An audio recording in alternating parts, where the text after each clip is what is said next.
Let's talk about artificial intelligence. It is already surrounding us on our phones, our Facebook friendships, the way we shop. But how much do you really understand about the way it works and how much impact it has on your life?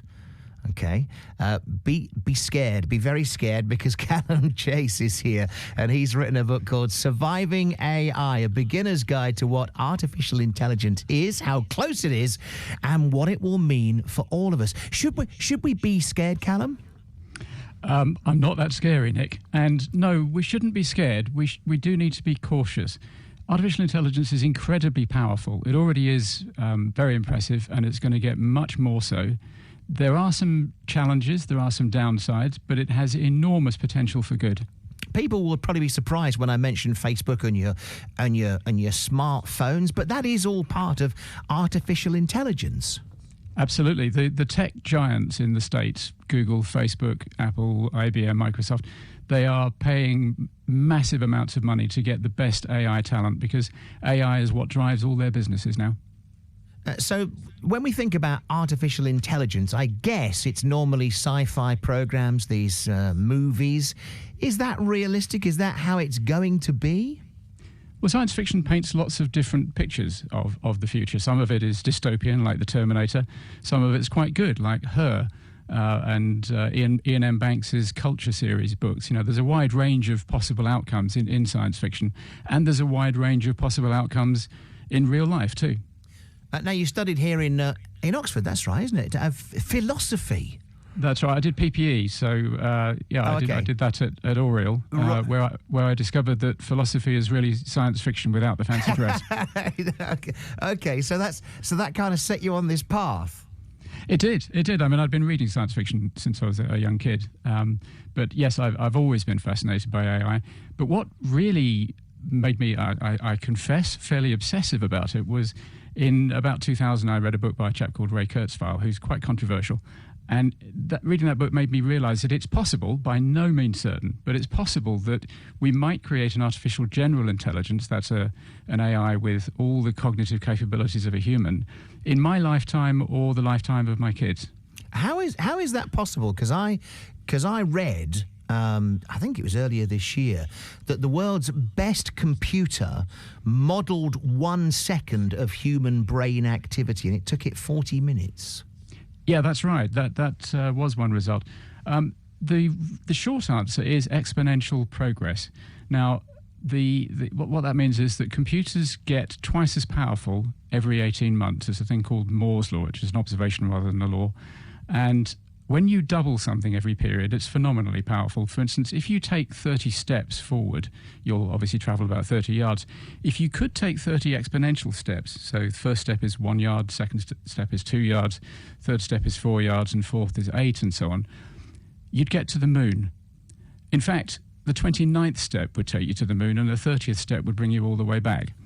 So that's the power that's increasing the performance of computers, and that's what's driving the improvements in AI. I love the analogy, but I love the fact you're still talking about yards as well. I'm that old.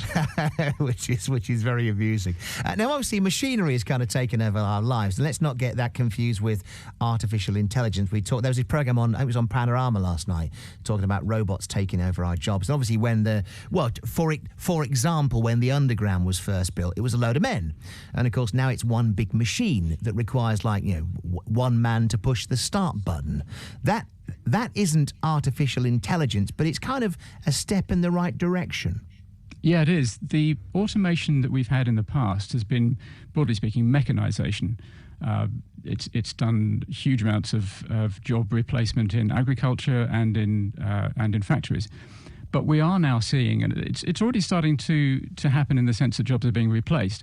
We're seeing machines replace humans doing cognitive jobs. When I started work, there were loads of secretaries in offices, and now those have all been replaced by computers. What we don't know is whether the future wave of improved AIs will take away all the jobs that humans could do. One possible outcome is technological unemployment, whereby computers can do any job that humans could do cheaper and better. So what would humans do then? Yeah, well, good question. There are lots of different possible outcomes. The good one is that all the humans have a life of leisure. So we spend our time playing sports and chatting to our mates and maybe getting drunk every now and then and improving ourselves, while robots and AIs do all the work. So, Right. it could be a great outcome. Yeah, you did allude to it earlier on that there may be a time when computers are, well, to put it basically, brainier than us. But this is like the Daleks going up the stairs, isn't it? All you got to do is just pull the plug out and they sort of collapse into a heap, surely. No. Any artificial superintelligence, which is what you're talking about if and when, again, big if and when it gets smarter than us, is going to be smart enough to work out how not to have the plug pulled. And it's not that easy. I mean, for instance, where's the off switch for the internet? Yeah, you're asking me questions I have no idea of answering, but I get your point. But is that something to fear in 50 years, 100 years, 1,000 years? If it happens, it's likely to happen well before 1,000 years. A lot of the people working in the area think it could happen in sort of 50 to 70 to 80 years. And yes, it's something to think about, because the task of making sure that the first artificial AGI, the first artificial general intelligence, and then the first superintelligence, the task of making sure that that is safe for humans is a big job, not least because it's kind of hard to define.